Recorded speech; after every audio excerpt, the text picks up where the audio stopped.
saya sadar, saya anak tunggal, saya harus cari uang sebanyak mungkin. Saya terjun di retail, jual sepatu, ngurus people. Ketemu dosen saya, kembali lagi. Yang ngubah saya berikutnya adalah guru. Saya ketemu dosen saya sampai ingat ada 3. Almarhum Prof. Iwan, beliau yang berjasa di COVID. Beliau juga yang berjasa memasukkan obat, kalau nggak salah Novomix ke dalam BPJS, kalau nggak salah. Almarhum Prof. Iwan, jago banget. Yang kedua itu adalah Dr. Denny, itu dia guru besar fisiologi di UGM. Yang ketiga adalah saat itu adalah Dr. Gofir, spesialis saraf. 3-tiganya komennya sama. Kamu ada pengalaman dagang, kamu retail, kamu ketemu people banyak. Dokter semua ngurus pasien. Terus yang ngurus dokter siapa? Ego saya di situ bingung, Pak. Karena bagi dokter yang terkeren itu megang pisau. Saya tuh suka IGD. Saya suka banget kedaruratan, saya suka banget bedah umum, bedah diges, ortopedik. Sesuatu yang berhubungan tentang pisau, saya suka. Karena itu menantang adrenalin rush. Dan bagi dokter megang pisau tuh seksi banget, Pak. Kayak ibaratnya keren aja gitu loh, Pak. Kayak arteri, seret, jahit, lalang. 3 dokter nyuruh saya untuk manajerial. Batinnya kena. Lulus, IPK 38, internship, praktek di IGD puas.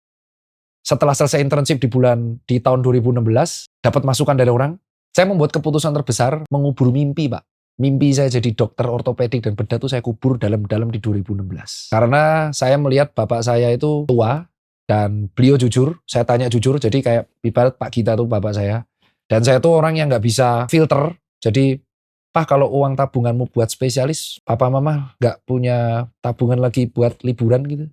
Enggak. Terus aku bilang, aku udah bisa cari uang, hidupku udah selesai di sini. Kenapa nggak gini aja? Uangnya kau habisin aja, aku bilang, buat ke tempat negara yang belum pernah kalian kunjungin, karena kalian layak mendapatkan itu, aku cari uang sendiri. Nggak bisa nerima awalnya. Wow. Nggak bisa nerima. Jadi ya, kita nggak berbantah, tapi disinilah saya bilang, yang nerima mama. Jadi restu ibunya ACC, ya nggak apa-apa, kamu happy-nya cari uang nggak apa-apa. Nanti aku yang bujuk papa. Jadi akhirnya di titik 2016 itu, saya praktek sampai 2017 tok.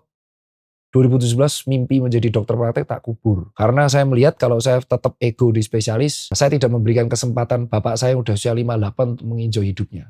Usia bapak saya 58 saat itu. Udah menuju 60, udah pensiun. Kalau tabungannya saya habisin buat spesialis, dan spesialis gak digaji, Pak. Saya jadi spesialis, tapi bapak saya tidak akan pernah keluar negeri seumur hidupnya. Bapak saya tuh sempat mau dapat beasiswa. Di zaman itu saya nggak tahu, Pak, apa namanya. Tapi TOEFL-nya cuma 200. Bapak saya nggak bisa bahasa Inggris. Jelek, medok banget. Lebih medok dari saya. Simple past tense aja jelek banget. Dia nggak pernah keluar negeri seumur hidupnya. Bapakku tuh keluar negeri pertama kali usia 60. Saya jadi spesialis nih. Tapi bapak saya nggak akan pernah keluar negeri. Masa sih, Pak? Ya saya di situ realistis kan. Saya bukan sandwich generation. Tapi kalau mereka kan udah lansia. Masa sih nggak pernah seumur hidupnya lihat negara lain. Bapak saya aja sampai sekarang belum berani naik haji. Karena takut uangnya bakal habis. Akhirnya saya yang bayarin. Bisa tahun ini.